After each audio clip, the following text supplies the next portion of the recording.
The whole town laughed when Elias Whittaker asked the shaking Apache woman one simple question. Can you sew? It was the kind of laughter that did not rise from joy, but from a place smaller and meaner, the place folks kept hidden until somebody weaker walked into the light. The morning wind came hard down Mercy Street, dragging dust over wagon ruts and rattling the loose sign above Crow's Dry Goods. Naomi Hale stood beneath that sign with both hands wrapped around a faded cloth satchel, her shoulders tucked inward as if she were trying to make herself disappear. Her dress was plain, worn at the cuffs, patched twice near the hem, and the cold had found every thin place in the fabric. She did not look at the men outside the store. She did not look at the women pretending not to stare from the boardwalk. She looked only at the ground, where one silver needle had slipped from her satchel and lay shining in the dirt like a fallen star. Silas Crow stood in the doorway behind her, his vest buttoned tight over his belly, his smile neat as a banker's signature. Can't keep her, he told the street, loud enough for every ear to catch. Hands shake too bad. Ruined good thread just looking at it. A few men chuckled. Someone near the hitching post muttered that a woman like that was more trouble than winter rot. Naomi bent to pick up the needle, but her fingers trembled so hard she missed it twice. That made them laugh again. Then the laughter thinned. A horse had stopped at the edge of the street. Elias Whittaker sat in the saddle with his hat low, his coat torn from shoulder to elbow, one sleeve hanging by stubborn threads. People knew that coat. They knew the man wearing it, too. Elias Whittaker of the burned South Ridge. Elias Whittaker, whose house still smelled of smoke after last winter's stove fire. Elias Whittaker, who owed more than he could say and owned less than people guessed. His ranch house stood 12 miles outside town, half roof, half memory, with boards over 2 windows and wind passing through the walls like it had been invited in. Silas wanted that land. Everyone knew it.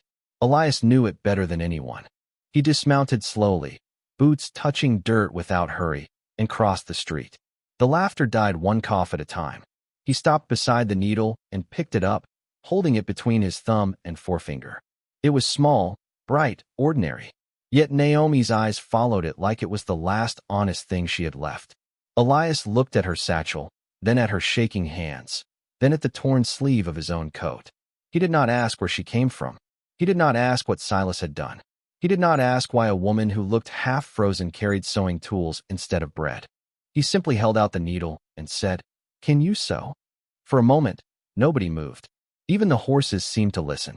Naomi lifted her eyes, and there was fear there, yes, but something else beneath it. Not hope. Hope was too loud a word for a morning like that. It was recognition, the way a person looks at a door they thought had been nailed shut. Her fingers reached for the needle. They shook until they touched the steel. Then they stopped. Naomi did not take the needle quickly. She waited, as if kindness might turn in the hand and show a sharper edge. Elias understood that kind of waiting. A man who had lost enough learned to measure every gift before accepting it. The street held its breath while dust crossed between them in thin brown ribbons. Silas Crow leaned against his doorway, still smiling, but the smile had gone stiff around the corners. "Whittaker," he called, "you fixing to hire trouble now?" Elias did not look back at him. "I am fixing to get my coat mended." That was all he said. Quiet words. Plain words. But they landed harder than a shout because he spoke them like a man who had already decided what was right. Naomi's fingers closed around the needle. Her hands began to tremble again once it was hers, but not as badly. Elias took off his coat and held it out by the collar. The tear along the sleeve opened in the wind, showing the old lining inside, faded blue and blackened faintly near one cuff from smoke that had never washed out. Naomi looked at the tear, then at the satchel pressed to her ribs. "I have thread," she said. Her voice was soft, rough from cold or silence, maybe both. Some woman on the boardwalk whispered that Elias had finally lost his senses. A young man laughed under his breath. Elias heard them. Naomi heard them too. Her chin dipped lower. So Elias stepped sideways, putting his body between her and the watching street. Not close enough to crowd her, just enough to give her a little shade from all those eyes. "There is a bench by the livery," he said. "Wind is less mean there." She followed him because staying where she was would have been worse. That was how mercy often began out west, not as comfort, but as the least cruel choice left. They sat beneath the livery roof while his horse, Juniper, stamped at flies, and breathed steam into the cold. Naomi opened the satchel on her lap. Inside lay scraps of cloth folded with care, 3 wooden spools, a small packet of needles, and a silver sewing case no longer than a man's palm. It was old, polished thin along the edges by years of touch. On the lid, beneath scratches and tarnish, Elias noticed 3 letters cut into the metal. MWH. His eyes stayed there for half a second too long. The middle letter was his own family name. Whittaker. He said nothing. A question can be a kindness, but it can also be a rope if thrown too soon. Naomi chose dark thread, bit nothing, wasted no motion, and began. The needle moved once through the torn coat. Then again. The first stitch was small enough to miss. The second pulled the cloth together like 2 sides of an old wound agreeing to close. By the 5th stitch, Elias saw it. Her hands no longer shook, not even a little. The same fingers that could not lift a needle from the dirt now moved with a steadiness that made the livery keeper stop sweeping. Thread whispered through wool.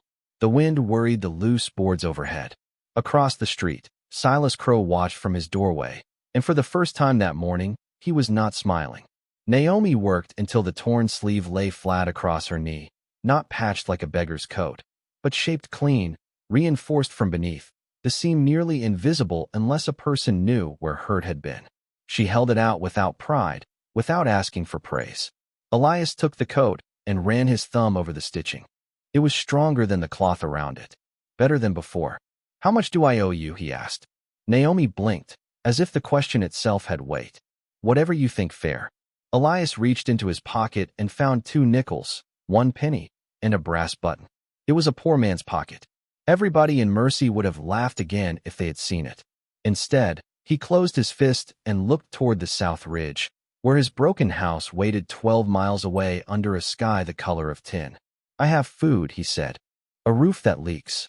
Work for honest pay. No shouting. No questions you do not want to answer." Naomi looked at him then, truly looked, and saw not a rescuer, not a master, not a fool, but another thing the town had decided was ruined. Behind her, Silas called out, "You bring her to that burned place, Whittaker, and it will fall on both of you."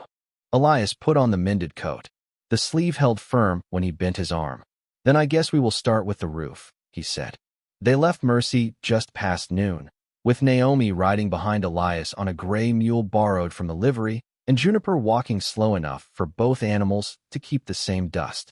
The town shrank behind them without apology. Boardwalks became fence lines became open range, and the wind carried the smell of sage, dry grass, and far-off rain that had not yet made up its mind.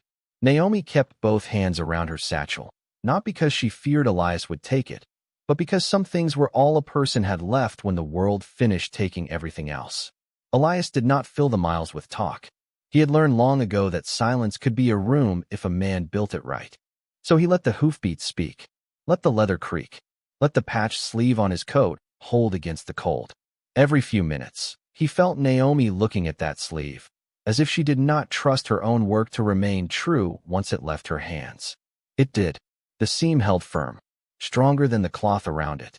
By the time the South Ridge came into view, the sky had lowered and turned the color of old pewter. Elias slowed his horse. Ahead of them stood the Whittaker place. Naomi had heard Silas call it a burned place. That had been too gentle. The house sat crooked against the ridge, one side darkened from last winter's fire, the porch steps sagging, 2 windows boarded with mismatched planks, the roof patched in places with tar paper and in other places with prayer. A cottonwood leaned near the well, bare branches scratching at the air. The barn stood better than the house, though not by much. Naomi stopped the mule without being told. For the first time since town, her hands began to shake again. Elias saw it, and felt something tighten behind his ribs. Not pity. Pity looked down. This was different. This was the shame of showing another person the exact shape of your failure. "It keeps most of the weather out," he said. The wind came through a gap near the kitchen wall and moved the flour sack nailed over the window. Naomi looked at it. Elias looked at it too. "Some of the weather," he added. Inside, the house smelled of smoke, pine dust, beans, and cold iron. There were 2 chairs, 1 table, a stove with a cracked handle, a narrow bed in the corner, and a stack of old boards waiting for a purpose. A blue curtain, burned along the lower edge, hung beside the back room. Naomi stepped toward it slowly. Her fingers hovered over the cloth but did not touch. "My mother made that," Elias said, "before I was tall enough to reach the latch." Naomi's eyes moved to the silver case in her satchel. Elias saw the movement. He saw the 3 letters again in his mind. MWH. The house seemed to listen. She opened the case and laid it on the table. Needles rested inside in careful rows, along with a thimble, 2 folded slips of linen, and a spool of blue thread so deep in color it looked almost black in the dim room. Elias stood very still. That shade of blue matched the old curtain by the back room, matched the lining inside his coat, matched something he had not remembered until that moment. His mother sitting by lamplight, drawing thread through cloth while snow tapped softly at the window. Naomi noticed his face change. She closed the case halfway, protective and uncertain. "It was given to me," she said, "by a woman who raised me after my mother passed." Elias nodded, but the nod came slow. He did not ask the question pressing against his teeth. Not yet.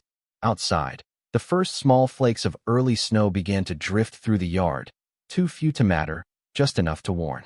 Naomi walked the length of the room, counting gaps without speaking. 1 above the stove, 2 near the north wall, 3 along the doorframe. Her shaking faded with every step. By the time she reached the burned curtain, her hands were steady again. She lifted the cloth, studied the charred hem, then looked at Elias. "Do you have canvas?" she asked. "Some in the barn." "Rawhide strips." "A few." "Old flour sacks." "Too many." She turned toward the broken wall, and in her quiet eyes Elias saw no fear now, no begging, no defeat. Only measure. The kind a carpenter had before cutting wood. The kind a seamstress had before saving what others had thrown away. Then she set the silver case on the table, opened it fully, and said, "We start before dark." By sunset, the Whittaker house had stopped feeling empty. Not repaired, not safe, not warm, but no longer empty. Naomi moved through it with a quiet purpose that made the broken room seem ashamed of staying broken. Elias brought canvas from the barn, stiff with dust and smelling of old rain. He carried rawhide strips, bent nails, flour sacks, a roll of tar paper, and 2 boards he had been saving for a future he had nearly stopped believing in. Naomi sorted everything on the floor with the care of a woman laying out medicine. Nothing was waste to her. A sack became lining. A strip of hide became a hinge. A torn curtain became a pattern. Even the burned edges of cloth were trimmed clean and folded aside, not thrown away, as if she believed every damaged thing deserved to be asked one more question before being discarded. Elias watched from the doorway until she looked up at him. "Hold this," she said, pointing to the canvas. That was when he learned she did not want rescuing. She wanted room to work. He held the canvas against the north wall while she measured with thread from fingertip to elbow. The wind pushed through the gaps and lifted loose strands of her hair, but her hands stayed steady. The needle went in. The needle came out. Thread whispered through canvas. Rawhide tightened. Flour sack cloth slid beneath her palm. Slowly, the gap near the stove disappeared beneath a layered patch that looked less like repair and more like intention. When she finished, Elias put his hand near it and felt no wind. That small absence nearly undid him. For months, the house had spoken in drafts, rattles, and cold corners.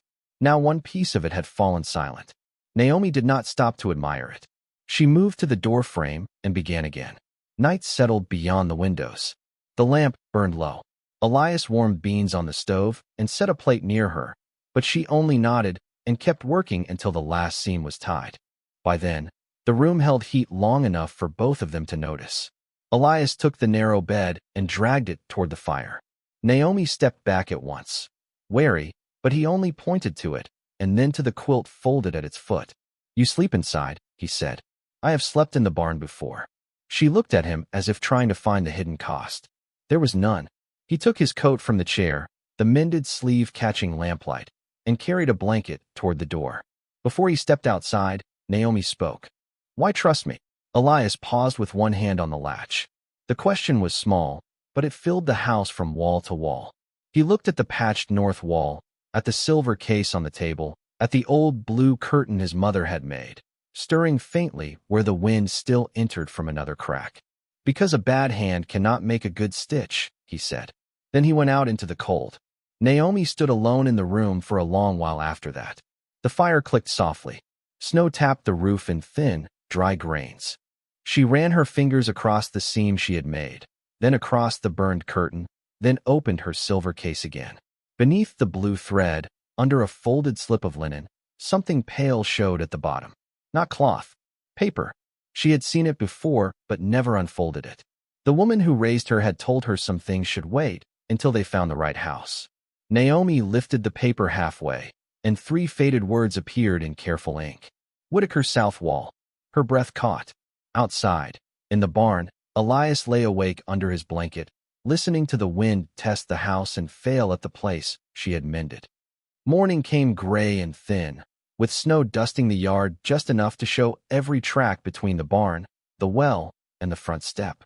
Elias found Naomi at the table before sunrise, the lamp still burning beside her silver case, the pale paper folded under one hand. She had not slept much. He could see it in the stillness around her eyes, but her hands were steady. That was what he noticed first now, not the fear, not the quiet, but the steadiness that arrived whenever there was work to be done. She slid the paper toward him without speaking. Elias read the 3 faded words, then read them again. Whittaker South Wall. For a long moment, the only sound in the house was the stove taking its first breath of fire. He looked toward the south wall, where blackened boards still carried the memory of last winter. That wall had always been the worst of it. The fire had bitten deep there, and every hard wind from the ridge found a way through. Where did this come from? He asked. Naomi touched the silver case. It was hidden inside. Elias lowered the paper slowly. There were questions in his face, old ones, family ones, the kind that could bruise if handled before their time. But before either of them could speak again, hoofbeats sounded outside, fast and uneven. Elias stepped to the door. A boy from the telegraph office rode into the yard on a chestnut pony, cheeks red from cold, hat tied down with twine. He held out an envelope and looked anywhere but at the woman standing behind Elias. Message from town, the boy said. Storm warning came through before dawn. They say a hard blizzard is pushing down from the north. Maybe 14 days, maybe less. Elias opened the envelope. The paper inside was official, stamped by the county land office. His jaw tightened as he read. Naomi watched the mended sleeve of his coat move with his breathing. What is it? She asked. Elias handed her the notice. The words were plain enough for cruelty to wear good clothes. By county inspection, any homestead judged unfit for winter residence could be marked abandoned and transferred against unpaid liens. Inspection set for the first day after the storm. Silas Crow's name sat at the bottom as claimant and creditor. Naomi read it twice. The boy shifted on the porch. Mr. Crow said to tell you he will buy the place fair before the weather does what weather does. Elias gave the boy a nickel for the ride and sent him back before anger could find a voice. When the pony disappeared over the ridge, the house seemed smaller than before. 14 days, maybe less. A roof with weak seams. A south wall with secrets. A barn door that dragged crooked. A chimney that smoked when the wind turned east. Elias stood in the center of it all, a man counting losses faster than he could name them. Naomi folded the notice carefully, set it beside the old paper from her sewing case, and walked to the south wall. She placed her palm against the burned boards. Cold pushed through around her fingers. Not strong, but constant. The kind of cold that did not shout because it knew it would win by waiting. Elias came beside her. I can board some of it, he said. Not enough. She moved to the window, then to the door, then to the ceiling beam where canvas could be stretched tight. Her eyes measured the room in lines only she could see. We need flour sacks washed and opened flat. Every piece of canvas. Every rawhide strip. Feed bags. Old denim. Horse blankets if they are torn. Elias stared at her. That will not rebuild a house. Naomi turned back to him, and something in her expression quieted the doubt before it grew. No, she said, but it can teach the house how to hold until the truth is found. Then she lifted the paper again and pointed to the faded words. We start with the south wall. The south wall did not give up its secret easily. Elias pried loose the first burned board with the careful patience of a man afraid the whole house might answer back. Ash fell in soft gray flakes. Old nails complained. Naomi stood beside him with a flour sack folded over one arm and the faded paper held between two fingers, watching the wall the way a tracker watched dust for hoof marks. Behind the first board was only black timber. Behind the second was cold air. Behind the third, nothing but mouse grass and splinters. Elias let out a breath that carried more disappointment than sound, but Naomi did not step away. Again, she said. So he worked. By noon, the floor was scattered with ruined wood, and the winter light came through the wall in thin white blades. Naomi marked each gap with thread, tying small knots where canvas would sit, where rawhide would pull, where a board had to be saved because it still had strength in it. She did not waste words. Elias began to understand her language without needing many. A pointed finger meant hold. 2 taps meant tighter. A palm raised flat meant stop before damage became worse. That first day, they opened the south wall and covered it before night, not with beauty, but with layers that held against the wind. Day 2, they washed flour sacks in water so cold Elias lost feeling in his hands, then stretched them near the stove until the room smelled of cotton, soap, and wood smoke. Day 3, Naomi cut old denim into strips and taught Elias how to pull a seam without puckering the cloth. He made a poor student at first. His stitches wandered like a drunk horse. Naomi looked at them, looked at him, and for the first time, almost smiled. By day 5, the door no longer rattled. By day 7, the north window had a double lining, and the stove kept heat long enough for coffee to stay warm past sunrise. By day 8, Elias stopped asking whether something would work and started asking where she wanted him to stand. That changed the house more than the repairs did. He was not sheltering her now. He was taking instruction from her, plain as daylight, and every board in that place seemed to know it. On the 9th evening, while snow pressed softly against the glass, Naomi stitched a long canvas panel across the worst part of the south wall. She worked by lamplight, blue thread moving through pale cloth, each pull steady, each knot hidden, each line clean enough to make silence feel earned. Elias held the bottom edge and watched her hands. Not because they were delicate, because they were certain. There was a difference, and he was ashamed it had taken him so long to learn it. On day 11, the wind shifted hard from the north. It came over the ridge with a low voice, testing the roof, worrying the barn door, pushing at every crack that had once welcomed it in. The house groaned. Naomi stood in the center room, listening. Elias listened too. One wall held, then another. The patch door stayed firm. The canvas did not snap. The stove flame bent, then rose straight again. For the first time since the fire, the Whittaker house refused to sound broken. Naomi closed her eyes, just briefly. Elias saw the weight leave her shoulders for one breath. Then something small fell from behind the newly tightened south panel and struck the floor near her boot. Not ash, not wood. A brass button, green with age, tied to a folded scrap of blue cloth. Naomi picked it up, turned it over, and found a tiny stitched mark on the back. 3 letters, almost swallowed by time. M-W-H.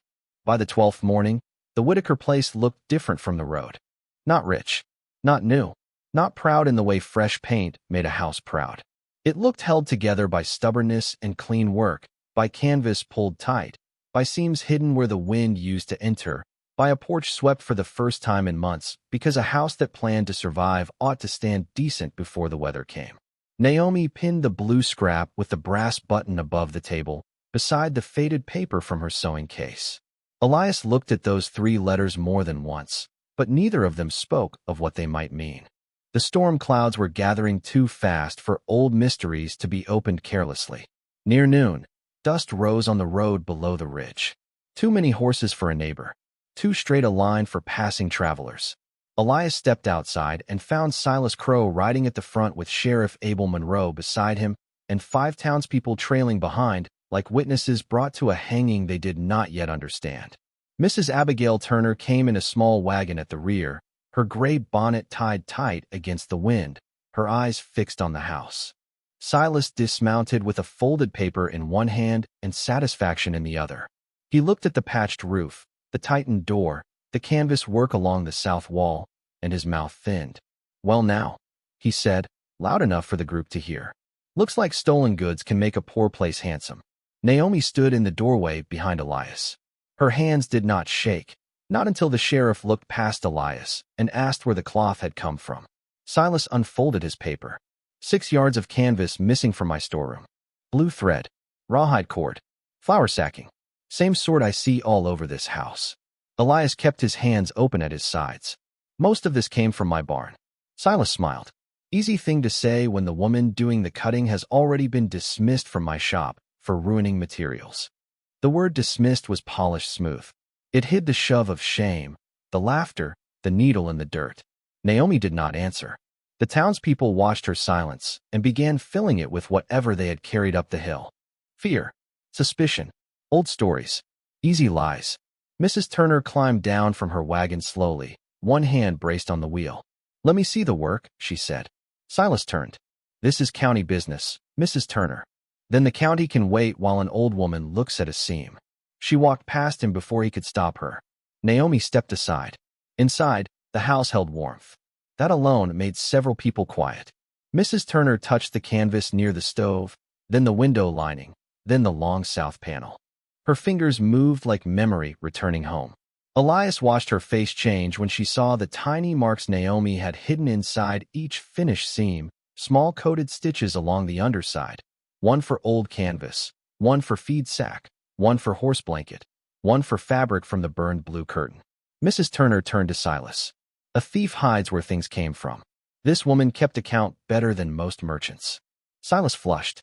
"Marks can be invented." Naomi walked to the table, opened the silver case, and took out a scrap no larger than a playing card. She held it up.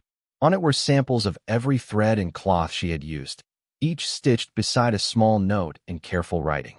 The room went still. Elias had not known she had made it. Silas saw the blue thread and reached for anger because truth had stepped beyond his reach. "That case," he said sharply. "Where did you get that?" Mrs. Turner looked at the silver lid. The color left her face. She lifted it with trembling fingers and read the letters aloud like a prayer she had not dared say for 20 years. "Margaret Whittaker Hale." Elias turned toward Naomi. Naomi turned toward Elias. Outside, the first hard wind struck the house, but this time, nothing inside moved. Mrs. Turner stood with the silver case open in her hands while the storm gathered its breath outside. No one in that room seemed willing to move first. Elias stared at the name as if it had risen from the floorboards instead of tarnished metal. Naomi held her satchel close, her face calm, but her fingers had found the edge of her sleeve and pressed there, steadying herself without asking the room to notice. Mrs. Turner lowered herself into the nearest chair. "Your mother had 2 names," she said to Elias. Margaret Whittaker was the name folks knew in Mercy. Margaret Hale was the name she carried from before. She used all 3 letters on the things that mattered. Elias looked toward the burned blue curtain, toward the scrap and brass button pinned above the table, toward Naomi, whose last name had suddenly become more than a sound spoken in town. "Hale," he said quietly. Naomi did not look away. "The woman who raised me was Sarah Hale," she said. She said this case belonged to a woman who gave shelter when others closed doors. She told me to keep it until the right house asked for it back. Silas Crow made a sharp little laugh, but it broke apart before it became anything useful. Old women and sewing boxes do not change debts. Mrs. Turner looked at him then, and age did not weaken her eyes. "No, Mr. Crow. Papers do." Naomi lifted the folded slip from the sewing case and placed it beside the blue scrap. "Whittaker's south wall," she said. "There is more behind it." Elias turned before anyone else understood. The south panel Naomi had stitched only the night before covered the place where the fire had bitten deepest. She took a small knife from her sewing roll, not as a weapon, but as a tool, and slid it gently beneath the lowest seam. Every stitch she cut was one she had made with care, and Elias felt the strange ache of watching good work opened for the sake of truth. The canvas fell forward. Behind it, where the old boards had seemed solid, was a narrow wooden plate darkened by smoke but not burned through. Elias worked his fingers along the edge and found a notch. The plate lifted free with a soft, dry sound. Inside the hollow rested an oilcloth packet tied with blue thread. Nobody spoke when Elias brought it to the table. Even Silas had gone still. Naomi untied the thread and stepped back, letting Elias open what belonged to his house. Inside were 3 documents, flattened with age but readable in the lamplight. The original deed to the South Ridge, a letter from Elias's father naming the land free of debt, and a ledger page marked with payments Elias had been told were never made. At the bottom of that ledger, in neat ink, sat the same signature that appeared on Silas Crow's claim notice. Sheriff Monroe took the papers slowly. His face changed with each line. "This lien was filed against land already cleared," he said, "and these payments were recorded before the claim was made." Silas swallowed. The sound was small, but the whole room heard it. "That is old paper," he said. "Old paper can tell the truth better than a new lie," Mrs. Turner answered. Outside, the wind struck again, hard enough to make the horses shift near the porch. Inside, the house held. Sheriff Monroe folded the documents with sudden care and placed them inside his coat.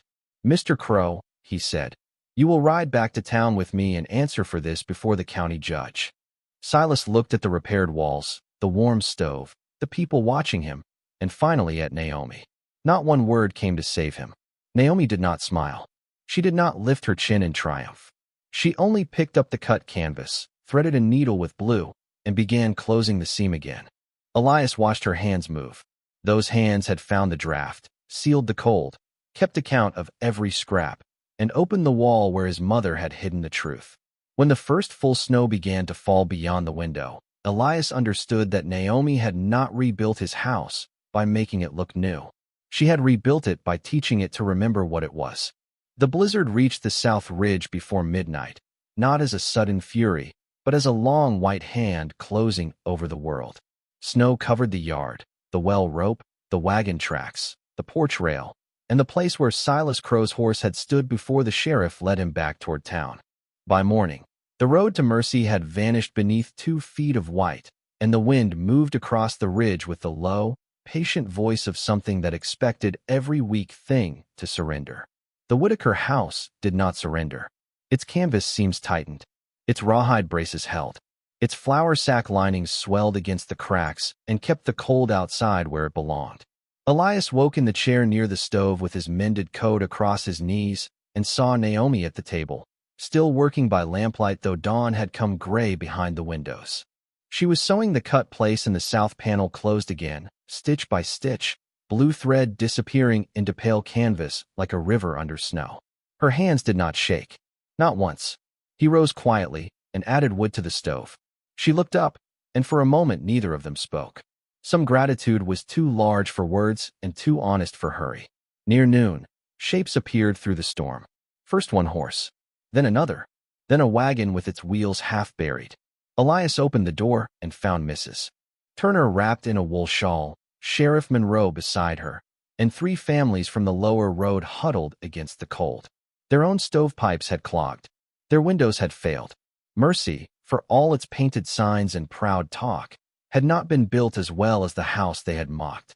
Elias stepped back without asking who had laughed and who had not. "Come in," he said. They came with snow on their hats, fear in their eyes, and embarrassment held tight behind their teeth. Naomi moved the chairs closer to the stove.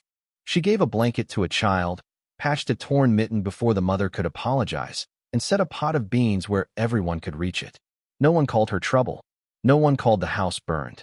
The room filled slowly with breath, steam, wet wool, and the small sounds of people surviving together. Mrs. Turner watched Naomi tie off the mitten thread and whispered, "Margaret would have known you." Naomi lowered her eyes, but not in shame. Elias took a scrap of smooth pine from the wood box, a piece he had been saving for no reason he could name. With his pocket knife, he carved words into it while the storm pressed against the windows.